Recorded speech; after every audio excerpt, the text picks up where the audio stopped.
이제 예배를 시작합니다. 경건한 마음으로 예배 드리시기 바랍니다. 다 같이 찬송가 10장을 함께 찬송 드리겠습니다.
성시교독하겠습니다. 성시교독은 126번 사순절 세 번째입니다.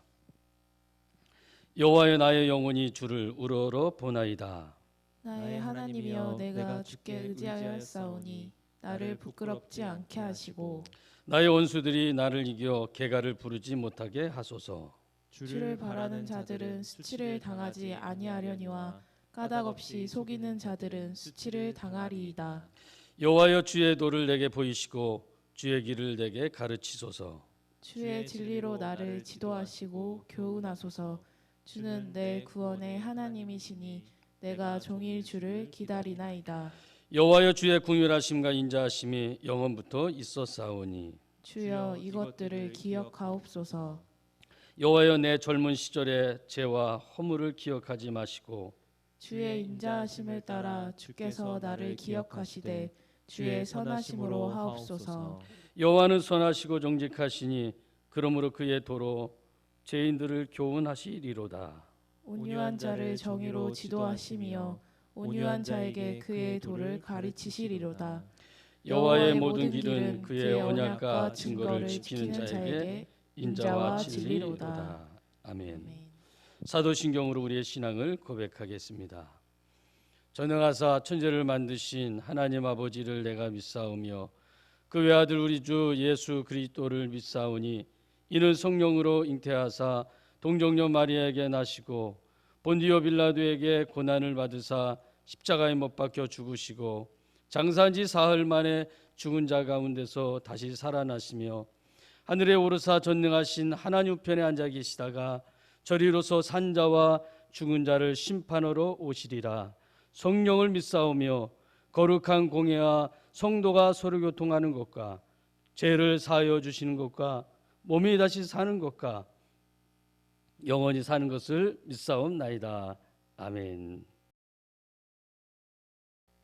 다 같이 찬송가 406장 찬송 드리시면서 준비하신 봉헌 예물을 드리겠습니다.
만복의 근원이 되신 하나님, 코로나19로 인해 불과 한 달 새 우리의 생활이 너무나 많이 바뀌었습니다. 이 상황을 보면서 우리가 얻을 수 있는 교훈이 있음을 깨닫게 하시고 우리가 잘못 가고 있었던 길을 반성하며 다시금 주 앞에 바로 서는 기간이 되게 하여 주옵소서. 우리는 지금 평범한 일상이 다시 오기를 간구합니다. 매일매일의 일상이 가장 큰 축복임을 이제라도 알게 하시고 무엇이 가장 소중한 축복인지 깨닫게 하여 주옵소서. 사랑의 하나님, 현재 상황에서 우리는 함께 모여 예배 드리는 것 쉽지 않습니다. 비록 온라인으로 예배를 드리지만 함께 모여 예배할 수 있는 날이 속히 오도록 도와주시고 이 어려움이 다 지나고 난 후 이 땅의 교회들이 다시 새로워져 오로지 하나님만 바라보게 하옵소서. 이 시간 주님께 예물을 드립니다. 11조로 감사로 목적 헌금으로 드립니다. 하나님 나라를 세워나가는 데 귀하게 쓰여지게 하시고 주님의 뜻과 방법을 따라 사용되게 하옵소서. 성도들의 기업에 복을 주시되 이른 장맛비와 늦은 장맛비와 같은 복을 주시고 경영하는 기업은 물론 직장에도 복을 주옵소서. 행여나 힘들고 어려운 환경에 처해 있다면 속히 그 환난에서 벗어날 수 있게 하시고 안정된 삶을 허락하옵소서.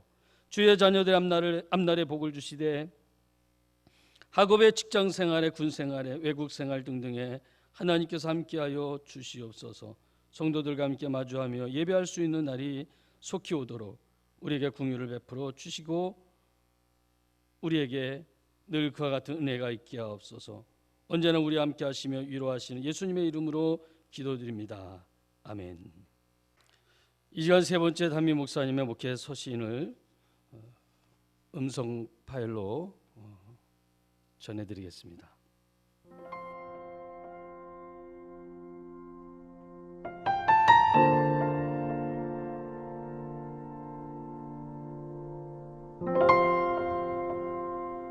할렐루야. 하나님의 은혜와 축복이 비산동 교회 성도님들 가정에 함께 하시기를 바랍니다. 저는 격리 생활 속에서 비산동 교회 성도님들의 기도 덕분에 하나님의 은혜 가운데 말씀과 기도 생활에 전념하면서 지내고 있습니다. 지난주에는 영상을 통해서 혼자 감사와 더불어 안타까운 마음에 눈물로 예배를 드렸습니다. 하나님 앞에 최고의 예배를 최선을 다해 공교에서 드려야 마땅한데 그렇지 못한 현실에 너무도 마음이 아팠습니다. 하나님께 드리는 주일 예배마저도 왜 이렇게 드릴 수밖에 없는지 물론 잘 준비된 영상으로 예배를 드렸습니다만 공교에 모여서 살아계신 하나님께 직접 예배하는 것이 최상의 예배이지요. 그래서 공예배의 중요성은 아무리 강조해도 지나침이 없으며 할 수만 있다면 어떤 어려움 속에서도 공예배를 드리도록 힘써야 할 것입니다. 그러므로 하나님의 구별된 백성인 우리는 조속히 함께 모여 정해진 예배 처소에서 우리의 주인 되시는 창조주 하나님께 예배 드릴 수 있도록 기도하며 더욱 사모하는 마음을 가져주시기를 바랍니다. 초대교회 성도들은 공예배를 위해 순교를 하기도 하였고 지금도 이슬람권의 성도들은 한번 공예배를 위하여 목숨을 걸고 있습니다. 성도는 질병이나 혹은 감염 전파의 이유로 발생한 다양한 상황 속에서도 공교회에 모여 예배하지 못하는 것을 안타깝게 생각하고 우리는 기도해야 할 것입니다. 하나님께서는 이미 오래전에 재난을 해결하는 방안을 말씀하셨습니다. 역대상 21장 22절에 다윗이 오르난에게 이르되 이 타작하는 곳을 내게 넘기라.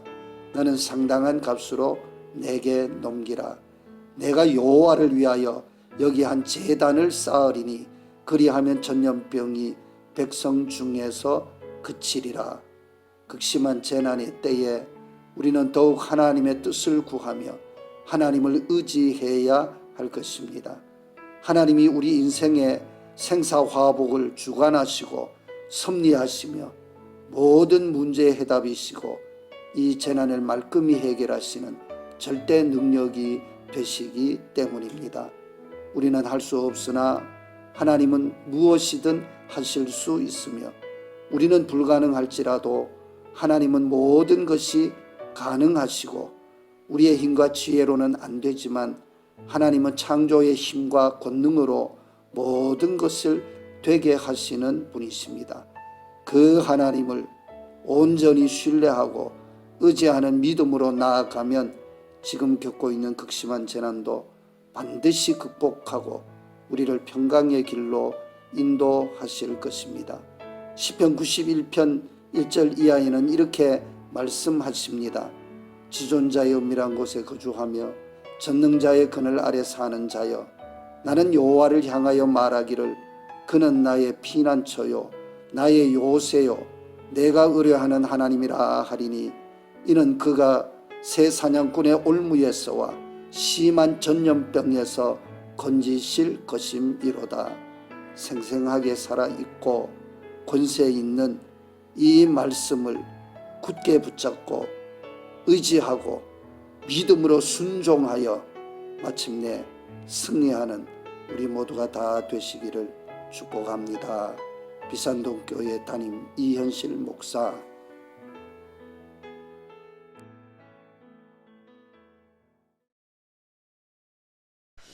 오늘 주일 온라인 예배에 참석한 교우 성도님들을 진심으로 환영하고 축복합니다. 사순절 기간 중에 있습니다. 경건한 생활로 지내시기를 바랍니다.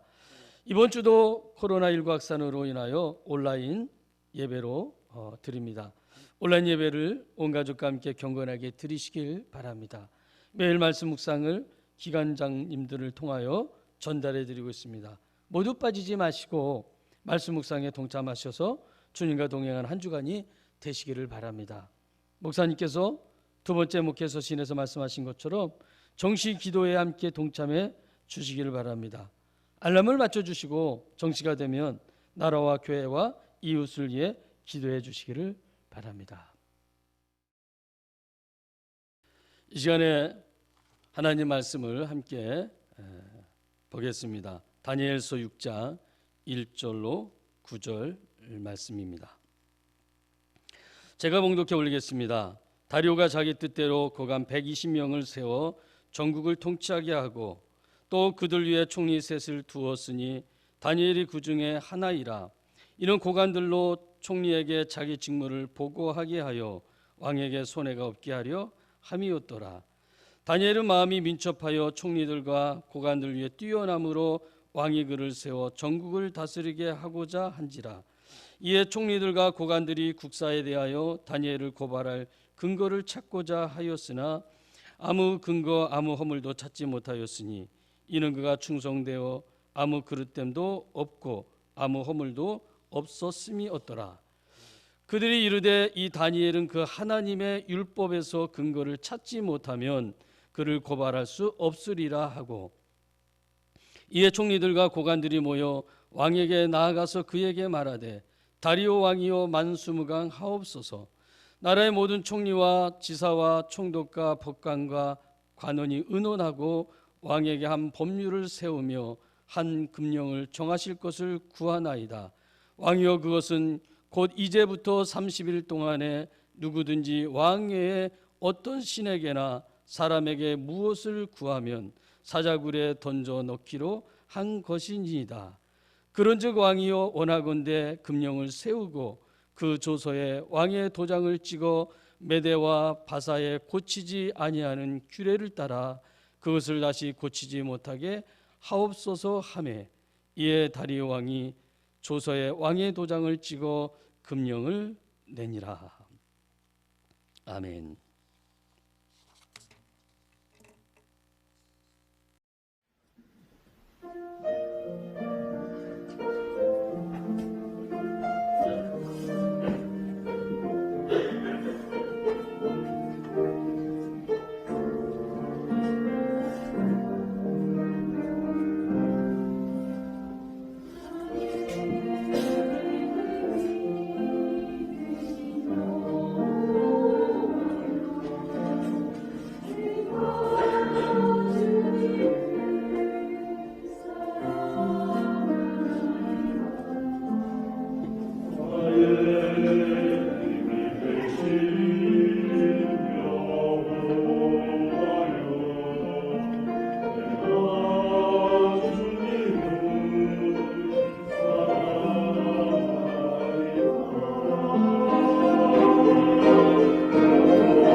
고난 중에 주 음성 들을 수 없다 해도 참된 진리 되신 주 나를 붙드네. 폭풍이 몰려와도 험한 길을 간대도 믿음의 두 손 들고 주 신뢰해.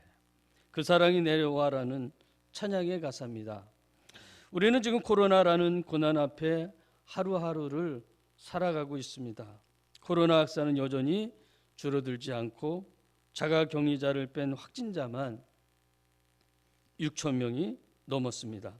정말 숨막히는 상황이 아닐 수 없습니다. 이러한 상황에서 우리가 할 수 있는 일이 무엇이 있겠습니까? 아무리 생각해 봐도 없습니다. 다만 마스크를 잘 착용하고 손을 잘 씻고 그리고 사람들 간의 대면 접촉을 가능한 최소화하는 일, 이것이 우리가 할 수 있는 일인 것입니다. 그러면서도 혹시나 내가 사는 지역에 코로나 확진자가 나오지 않았는가 하는 두려움을 가지고 삽니다. 확진자가 나와 알림 문자라도 뜨면 그가 어디를 다녔는지 그의 동선에 관심을 갖습니다. 마음이 편치 않습니다. 두려움이 떠나질 않습니다. 제자들이 바다 한가운데서 풍랑을 만났습니다. 그들 스스로 어찌할 바를 몰라 당황하고 있을 때 주님께서 그들을 찾아가셨습니다. 그리고 이렇게 말씀합니다. 내니 두려워 말라. 주님께서 십자가에 못 박혀 돌아가셨습니다. 제자들은 두려워하며 불안했습니다. 부활하신 주님이 그들을 찾아가서 말씀하셨습니다. 평강이 너에게 있을지어다. 너희에게 평강이 있을지어다. 이렇게 말씀하셨습니다. 유다의 여호사밧 왕은 모압과 암몬과 마온 연합군이 유다를 침공해 온다는 소식을 들었습니다. 두려웠습니다. 그래서 그는 하나님께 기도합니다. 이렇게 하나님께 기도합니다. 우리 하나님이여, 우리를 치러 오는 이 큰 무리를 우리가 대적할 능력이 없고 어떻게 할 줄도 알지 못하옵고 오직 주만 바라보나이다. 사랑하는 여러분, 우리는 어떤 상황에서도 주님을 구해야 합니다. 주의 도우심을 바라보아야 합니다. 주님이 우리의 힘이 되심을 믿으시길 바랍니다. 사나운 풍랑일 때도 우리를 지켜주시고 우리와 함께 하십니다. 우리는 주님 없이 살 수 없습니다. 주 없이 살 수 없네. 세월이 흐르고 이 깊은 고독 속에 내 생명 끝나도 사나운 풍랑일 때 날 지켜주시고 내 곁에 계신 주님 늘 힘이 되시네. 이러한 믿음이 필요합니다. 이러한 믿음을 가지시길 바랍니다. 오늘 본문에는 하나님의 사람 다니엘이 나옵니다. 그는 메데바사 제국 안에서 소수민으로 그리고 포로민의 백성으로 매우 힘겨운 삶을 살아왔습니다. 어려운 일도 많았을 것입니다. 시대와 상황은 다르겠지만 누구에게나 고난은 있습니다. 고난을 피할 수 있는 사람은 아무도 없습니다. 예배를 드리는 이 순간, 이 시간에도 우리 중에 고난 때문에 힘들어 하시는 분이 계실 것입니다. 주님을 바라보십시오. 주님이 힘이 되어 주실 것입니다. 주님이 여러분의 문제를 해결해 주실 것입니다. 신앙생활을 하다 보면 뜻하지 않는 어려움을 만나기도 합니다. 열심히 신앙생활을 했는데도 사람들에게 오히려 미움을 받게 되고 그래서 마음의 상처를 입기도 합니다. 그럴 때 여러분은 어떻게 하십니까? 오늘 본문이 이에 대해서 우리에게 답을 줄 것입니다. 본문은 다리오가 자기 뜻대로 고관 120명을 세워 전국을 통치하게 하고 라는 말로 시작합니다. 다리오는 나라의 행정제도를 개편하여 120명의 고위 관료들을 세워 전국을 다스리게 했습니다. 그리고 그들 위에 3명의 총리를 두었는데 그 중에 한 명이 다니엘입니다. 다니엘은 바벨론의 느부갓네살 왕과 벨사살 왕 그리고 메데바사의 다리오 왕과 고레스 왕 치하에서 60여 년간 고위 관료로 지냈습니다. 한 나라가 멸망하면 그 나라의 주요 관료들은 죽임을 당하는 것이 일반적이었습니다. 그런데 나라의 주인이 바뀌었는데도 다니엘은 여전히 그 관직에 남아 있습니다. 이는 매우 예외적이고 놀라운 일입니다. 더군다나 이때 다니엘의 나이가 80세가 넘는 노인의 나이였습니다. 이것은 다니엘의 지혜와 경륜이 탁월했음을 보여주는 증거이자 근본적으로는 다니엘을 통해 이스라엘을 보호하시고 세상의 주권을 가지신 하나님의 섭리임을 볼 수 있습니다. 다리오는 다니엘이 매우 민첩하여 다른 총리들과 고관들보다 더 뛰어남으로 그를 최고의 관직에 앉힙니다. 포로 출신이고 패망한 바벨론 제국의 고위 관료였던 그가 정복국의 최고 관직에 오르게 되므로 다른 이들로부터 시기와 질투와 미움의 대상이 됩니다. 다니엘을 시기하는 자들이 한둘이 아니었습니다. 그들은 다니엘을 참소하려고 그의 잘못을 찾으려 했지만 찾지 못했습니다. 다니엘의 충성됨과 성실함 그리고 나라 일을 잘 맡아 처리함으로 그에게 아무런 잘못이나 흠을 찾아볼 수 없었던 것입니다. 우리도 아무 이유 없이 미움을 받고 불이익을 당할 때가 있습니다. 그때 어떻게 해야 합니까? 히브리서 기자의 말을 들어보시기 바랍니다. 믿음의 주여 또 온전케 하시는 이 예수를 바라보자. 그는 그 앞에 있는 기쁨을 위하여 십자가를 참으사 부끄러움을 개의치 아니하시더니 하나님 보좌 우편에 앉으셨느니라. 믿음의 주님을 바라보라는 것입니다. 온전하게 하시는 이인 예수님을 바라보라고 말하고 있습니다. 예수님은 고난을 받으실 때 그 앞에 있는 기쁨을 생각하며 그 고난을 참으셨습니다. 그러므로 고난 앞에서 우리도 주님과 같은 마음을 품으며 장차 우리에게 주어질 기쁨과 상급을 바라보아야 할 것입니다. 다니엘에게 소물을 찾지 못한 무리들은 이번에는 다니엘의 신앙을 트집 잡아 다니엘을 무너뜨리려 합니다. 그래서 그들은 함께 나아가 이제부터 30일 동안에 누구든지 왕의 어떤 신에게나 사람에게 무엇을 구하면 사자굴에 던져 넣는 금령을 세우고 그것을 다시 고치지 못하도록 하는 조서에 왕의 도장을 찍어 금령을 반포하기를 요청을 합니다. 다리오는 그들이 내민 조서에 도장을 찍고 금령을 반포하지요. 그들은 다니엘을 죽이고자 이러한 법령을 만든 것입니다. 참으로 비열한 사람이 아닐 수 없습니다. 다니엘처럼 총명하고 유능하고 인격적인 인재를 자신들의 이익을 위해 죽이려 한 것입니다. 사탄도 마찬가지입니다. 하나님의 거룩한 일을 하는 사람들을 그냥 내버려 두지 않습니다. 무너뜨리고 주저앉게 만들고 자포자기하게 하여 좌절과 고난을 주기도 합니다. 그러므로 영적으로 깨어 있어야 하는 것입니다. 여기까지가 오늘 본문의 내용입니다. 그런데 이후 전개되는 말씀이 흥미롭기는 하지만 우리의 손에 땀을 쥐게 하고 좀 긴장하게 만듭니다. 다니엘이 어떻게 고난을 이겼는지 그리고 하나님께서는 어떻게 역사하셨는지에 대해서 목도할 수가 있기 때문입니다. 어려움이 닥치고 손해볼 것 같으면 사람들은 적당히 타협을 합니다. 그것이 융통성이고 지혜라고 생각을 합니다. 그러나 절대로 타협하지 말아야 할 것이 있는데 그것은 신앙입니다. 다니엘 6장 10절을 보십시오. 이렇게 말합니다. 다니엘이 조서의 왕의 도장이 찍힌 것을 알고도 자기 집에 돌아가서는 윗방에 올라가 예루살렘으로 향한 창문을 열고 전에 하던 대로 하루 3번씩 무릎을 꿇고 기도하며 그의 하나님께 감사하였더라. 다니엘 같은 사람이 이 시대 가운데 있을까요? 여러분은 다니엘과 같은 상황에서 그와 같이 동일하게 행동할 자신이 있습니까? 왕이 내린 법령을 다니엘도 알고 있습니다. 하나님께 기도하게 되면 죽을 수도 있다라는 거 다니엘도 알고 있습니다. 그럼에도 그는 자기 집으로 돌아가서 다락으로 올라갑니다.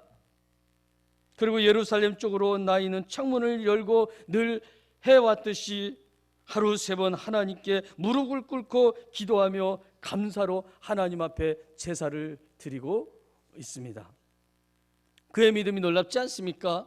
우린 여기서 그의 습관 하나를 발견할 수 있는데 그것은 기도하는 습관입니다. 복음서를 읽다 보면 주님도 습관을 따라 감난산에 가셨습니다. 등산하기에 오르신 거 아니죠. 기도하시기 위하여 늦은 밤에 때로는 이른 새벽에 일어나셔서 감난산에 오르셨습니다. 그렇게 주님은 하나님 아버지와 교제하셨습니다. 거룩한 습관은 예배와 기도와 말씀을 읽는 삶에도 적용될 수가 있습니다. 여러분은 어떤 습관이 있습니까? 여러분이 가지신 거룩한 습관은 무엇입니까? 하나님의 사람에게 거룩한 습관은 선택이 아니라 필수입니다. 예배와 기도와 말씀 생활은 선택이 아니라 필수라는 말입니다. 다니엘은 믿음으로 기도했고 또한 습관을 따라 매일 3번씩 하나님께 나아갔던 것입니다. 그에게 기도는, 그에게 예배는 선택이 아니라 거룩한 부담감이었습니다. 예루살렘에는 하나님의 성전이 있습니다.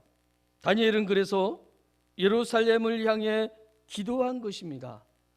그런데 더 근본적인 이유는 솔로몬이 성전을 봉헌하면서 드린 기도에 다니엘이 주목했기 때문입니다. 역대하 6장 2절에서 솔로몬은 이렇게 말합니다. 내가 주를 위하여 거하실 성전을 건축하여 싸우니 주께서 영원히 계실 처소로서이다. 이어서 솔로몬은 역대하 6장 35절 이하에서 다음과 같이 말씀합니다. 그들이 사로잡혀간 땅에서 스스로 깨닫고 자기들을 사로잡아간 적국의 땅에서 온 마음과 온 뜻으로 주께 돌아와서 주께서 그들의 조상들에게 주신 땅과 주께서 택하신 성과 내가 주의 이름을 위하여 건축한 성전 있는 쪽을 향하여 기도하거든 주는 계신 곳 하늘에서 그들의 기도와 간구를 들으시고 그들의 일을 돌보시며 주께 범죄한 주의 백성을 용서하옵소서. 성전이 있는 쪽을 향하여 기도하거든 주는 계신 곳 하늘에서 그들의 기도와 간구를 들으시고 그들의 일을 돌보시며 주께 범죄한 주의 백성을 용서해 달라는 것입니다. 그런데 문제는 다니엘 당시에 예루살렘에는 성전이 없었다라는 것입니다. 그 사실을 모를 리 없었을 텐데 그렇다면 왜 다니엘은 성전도 없는 예루살렘을 향하여 기도하였던 것입니까? 믿음입니다. 히브리서 기자는 믿음에 대해서 이렇게 말합니다. 믿음은 바라는 것들의 실상이요 보이지 않는 것들의 증거다. 믿음은 객관적 실체를 확신하는 것으로 믿음과 바람을 동일시하며 또한 미래 지향적 특성을 가지고 있습니다. 미래를 내다보게 하는 믿음은 그렇기에 그리스도인들로 하여금 오직 하나님의 말씀만 의지하고 보이지 않는 미래를 향해 담대하고도 진지하게 나가게 만듭니다. 이런 점에서 다니엘은 믿음의 하나님께서 예루살렘의 성전을 다시 세울 것을 믿었던 것입니다. 그 믿음으로 예루살렘을 향하여 기도한 것입니다. 11절 말씀을 보십시오. 그 무리들이 모여서 다니엘이 자기 하나님 앞에 기도하며 간구하는 것을 발견하고 다니엘이 하나님 앞에 기도하며 간구하는 것을 다니엘을 시기하던 무리들이 보았습니다. 그들은 다니엘을 고발하기 위하여 곧바로 왕께 달려갑니다. 당시에 사진기나 뭔가 스마트폰으로 이렇게 저장할 수 있는 방법이 없었기 때문에 사진을 찍지 못했겠지만 그들은 여전히 다니엘을 고발하고자 하는 그런 마음속에 여러 증인을 내세우며 왕께로 나간 것입니다. 다니엘을 고발하기에 앞서서 그들은 먼저 왕에게 왕이 정한 금령을 다시금 언급하고 왕에게 상기시키고 그리고 나서 다니엘을 고백합니다. 왕이여 사로잡혀온 유다 자손 중에 다니엘이 왕과 왕의 도장이 찍힌 금령을 존중하지 아니하고 하루 3번씩 기도하나이다. 왕은 순간 가슴이 덜컥 내려앉습니다. 무리들이 고발한 사람이 다름 아닌 다니엘이라는 사실 때문에 왕은 근심이 됐던 것입니다. 다니엘을 그래서 살려보려고 해가 질 때까지 왕은 힘써보지만 자신이 내린 법령 때문에 어떻게 할 방법을 찾지 못했습니다. 다리오 왕의 이런 모습에서 우리는 그가 얼마나 다니엘을 아꼈는지 그리고 그가 얼마나 다니엘의 능력과 경륜을 높이 평가하였는지를 가늠해 볼 수가 있습니다. 사람의 힘으로 방법으로 해결할 수 없는 문제들이 있습니다. 그때 사람들은 좌절하고 실망하게 됩니다. 그런데 하나님이 개입하시면 달라지죠. 그러므로 문제 앞에서 좌절하거나 실망하거나 자포자기 하지 마시기 바랍니다. 하나님께서 개입하시면 우리가 할 수 없는 일, 그 일 해결이 된다라는 사실을 믿으시길 바랍니다. 다니엘 함정에 빠졌습니다. 다니엘도 그런데 예상했던 바입니다. 하지만 그는 타협하지 않고 하나님만을 바라보았습니다. 다니엘은 이제 사자굴에 들어가 죽게 될 것입니다. 왕은 명령을 내릴 수가 없어 주저합니다. 이때 무리들이 나서서 왕께 재촉을 합니다. 왕이 내린 법령을 번복할 수 없음을 강조하며 형 집행을 촉구합니다. 왕은 어쩔 수 없이 허락을 합니다. 다니엘이 사자굴을 향하여 걸어갑니다. 이때 왕이 다니엘에게 말합니다. 내가 항상 섬기는 너의 하나님이 너를 구원하시리라. 우리의 길을 의심케 만듭니다. 왜냐하면 다리의 왕은 하나님 믿지 않는 사람입니다. 그런데 그가 다니엘을 향하여 뭐라고 말하고 있습니까? 하나님이 너를 구원하실 것이다. 이렇게 말씀하고 있는 겁니다. 어찌 된 일입니까? 앞에서 말씀드렸듯이 메데바사에는 120도를 다스리는 120명의 지도자가 있습니다. 이들을 통솔하는 3명의 총리가 있습니다. 그 중에 한 사람이 다니엘입니다. 그런데 다니엘은 많은 신하 가운데 가장 높은 지위에 있었습니다. 다니엘은 그런 까닭에 왕과 독대한 일이 많았을 것입니다. 나라 일도 그렇게 왕과 논의하는 경우가 많았을 것입니다. 그러면서 자연스럽게 하나님에 대한 이야기도 나오지 않았나 이런 생각을 해봅니다. 왕이 다니엘에게 물어봤을 수도 있겠죠. 그렇다면 우리는 다니엘이 이방 나라에서 즉 불신국가, 불신사회, 불신앙의 사람들 가운데 어떻게 그 믿음을 지키며 살았는지 생각을 해보아야 하는 것입니다. 세상에서 하나님의 사람으로 사는 것은 쉽지 않습니다. 그로 인하여서 고난당할 수도 있습니다. 다니엘은 그러한 세상의 현실 앞에서 믿음을 숨기지 않고 또 비굴하게 살지 않았습니다. 세상과 타협하지 않았고 권력과도 결탁하지 않았습니다. 믿음으로 산 것입니다. 하나님의 이름과 하나님의 나라와 하나님의 영광을 드러내기를 원하는 마음이 그에게 있었기에 그는 믿음으로 살았습니다. 주님의 말씀에 의하면 다니엘은 세상의 빛으로 산 것입니다. 어둠을 밝히고 주변을 환하게 비춘 그러한 삶으로 산 것입니다. 그러한 다니엘의 삶을 다리의 왕이 증명해 주고 있습니다. 믿는 사람에게 인정받는 거 중요하지요. 그런데 믿지 않는 불신앙의 사람에게 신앙적으로 인정받는 것은 더 중요합니다. 초대교회 성도들은 세상 사람들에게 인정받고 칭찬받았습니다. 우리도 그러해야 될 것입니다. 다니엘과 같은 삶을 살았던 또 다른 사람이 있습니다. 요셉입니다. 요셉은 야곱의 아들로 형들의 미움을 받아서 이스마엘 상인에게 팔립니다. 그리고 애굽의 군대 장관 보디발의 집에 노예로 들어갑니다. 보디발은 그런데 노예 소년 요셉이 자기 집에 들어온 이후에 이해가 안 되는 여러 가지 일들을 경험하게 됩니다. 그리고 다른 노예와는 확연히 다른 이 요셉을 보면서 이 보디발은 집안의 모든 사물을 이 요셉에게 위임해 버립니다. 창세기 39장 1절로 3절은 이렇게 말하죠. 바로의 신하 치위대장 애굽 사람 보디발이 이스마엘 사람의 손에서 요셉을 사니 여호와께서 그와 함께 하심을 보며 또 여호와께서 그의 범사에 형통하게 하심을 보았더라. 요셉은 믿음의 공동체 안에서 살며 그 안에서 믿음을 지켜나간 것이 아닙니다. 불신앙의 사람들과 어울리며 살았지만 그들과는 구별된 하나님의 사람으로 부끄럽지 않게 살았던 것입니다. 물론 우리가 잘 아는 대로 요셉에게 시련이 없었던 것은 아닙니다. 요셉은 그렇게 믿음으로 살았습니다. 다니엘이 사자굴에 던져졌지요. 사자굴 입구는 큰 돌로 막혀 있습니다. 다니엘은 죽은 목숨입니다. 다리 왕은 다니엘의 죽음을 슬퍼하며 그의 발길을 왕궁으로 돌립니다.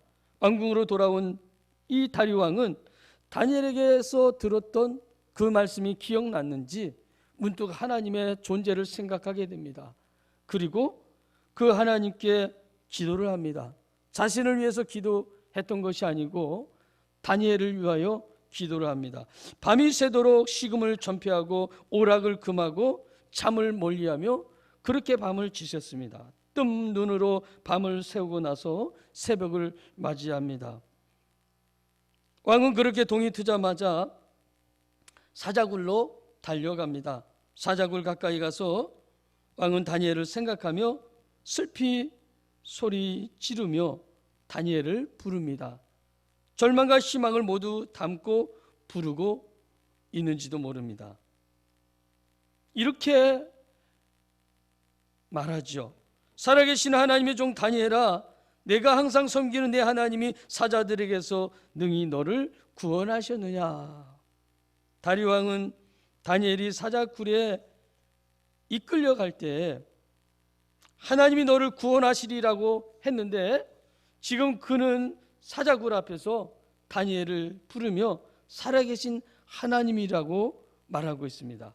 믿은 종은 어떤 사람이 말하고 있는 것이 아닙니다. 이방 나라 이방신을 섬기는 다리오가 하나님에 대해서 살아계신 하나님이라고 말하고 있는 것입니다. 하나님은 이렇게 일하고 계셨습니다. 하나님은 지금도 일하십니다. 사자굴에서 소리가 들려옵니다. 죽은 줄로만 알았던 다니엘의 목소리가 들려옵니다. 다니엘이 그 왕께 대답합니다. 왕은 만수무강하옵소서. 나의 하나님이 이미 그의 천사를 보내어 사자들의 입을 봉하셨으므로 사자들이 나를 상해하지 못하였사오니 이는 나의 무죄함이 그 앞에 명백함이 오며 또 왕이여 나는 왕에게도 해를 끼치지 아니하였나이다. 왕께 문안 인사를 하며 하나님이 천사를 보내어 사자들의 입을 막으셨을 뿐만 아니라 사자들이 자신을 해치지 못하도록 지켜 보호해 주셨다고 다니엘은 간증하고 있습니다. 자신의 무죄 또한 호소하고 있습니다. 하나님은 다니엘을 사자굴에서 살려주심으로 그의 의로움을 증명해 주셨습니다. 그리고 다니엘을 죽이려 했던 자들의 음모를 만천하에 드러내십니다. 그리고 그들을 진멸하시죠. 이후에 이 다리오 왕이 다시금 조서를 내려 반포합니다. 그런데 그 조서의 내용에 엄청난 내용이 담겨 있다라는 사실입니다. 다리오 왕이 내린 조서의 내용을 들어보시기 바랍니다. 이렇게 그는 말합니다. 내가 이제 조서를 내리노라. 내 나라 관할 아래에 있는 사람들은 다 다니엘의 하나님 앞에서 떨며 두려워할지니 그는 살아계시는 하나님이시요 영원히 변하지 않으실 이시며 그의 나라는 멸망하지 아니할 것이요 그의 권세는 무궁할 것이며 그는 구원도 하시며 건져내기도 하시며 하늘에서든지 땅에서든지 이적과 기사를 행하시는 이로써 다니엘을 구원하여 사자의 입에서 벗어나게 하셨습니다 하였더라. 소서의 내용은 한마디로 다니엘이 믿는 하나님을 믿으라는 것입니다.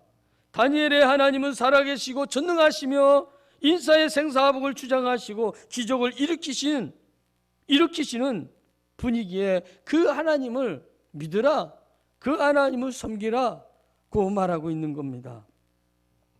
다리오 왕은 다니엘을 통하여 하나님의 존재를 깨닫게 되었고 하나님에 대한 경외심도 갖게 되었습니다. 그리고 그는 백성에게도 다니엘이 믿는 하나님을 섬기라고 명령하고 있습니다.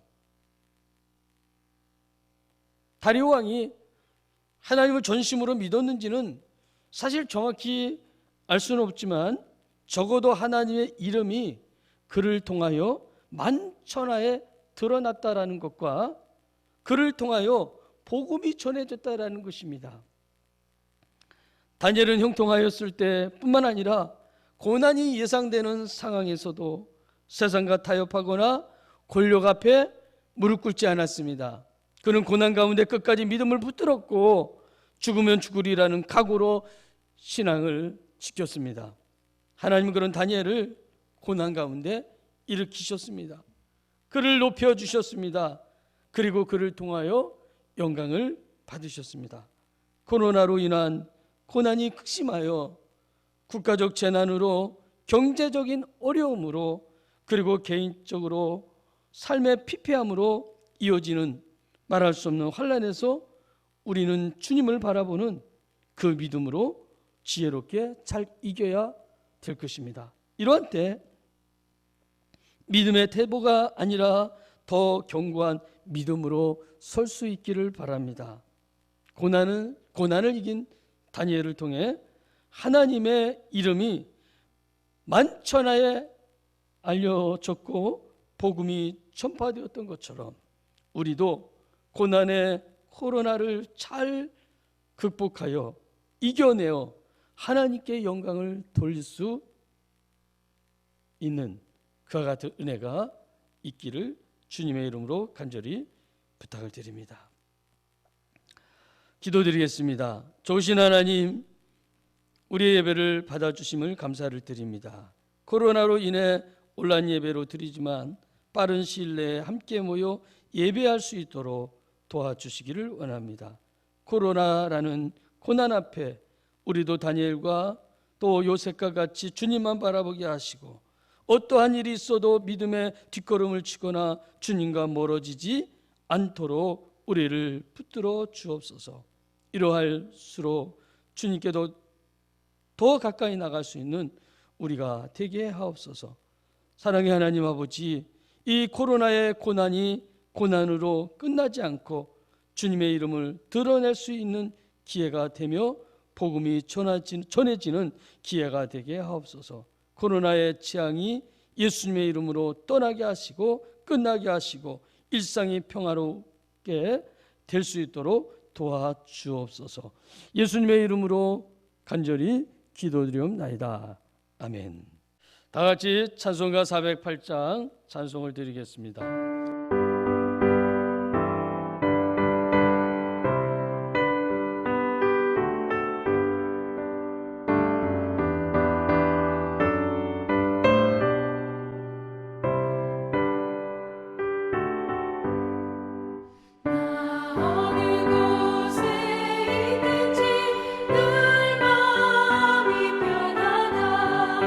주 예수 주신 평안함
지금은 우리 주 예수 그리스도의 은혜와 하나님 아버지의 무한하신 사랑하심과 성령님의 감화 감동 충만한 역사가 모든 상황 속에서도 오직 하나님을 높이며 변치 않는 믿음으로 살길 다짐하는 성도들 위해, 그리고 저들의 기업과 일터와 가정 위에, 그리고 우리나라 위에, 특히 코로나로 인해 고통받는 모든 분들과 각 나라 위에 하나님의 치료의 능력이 함께 하시길 주님의 이름으로 간절히 축원하옵나이다.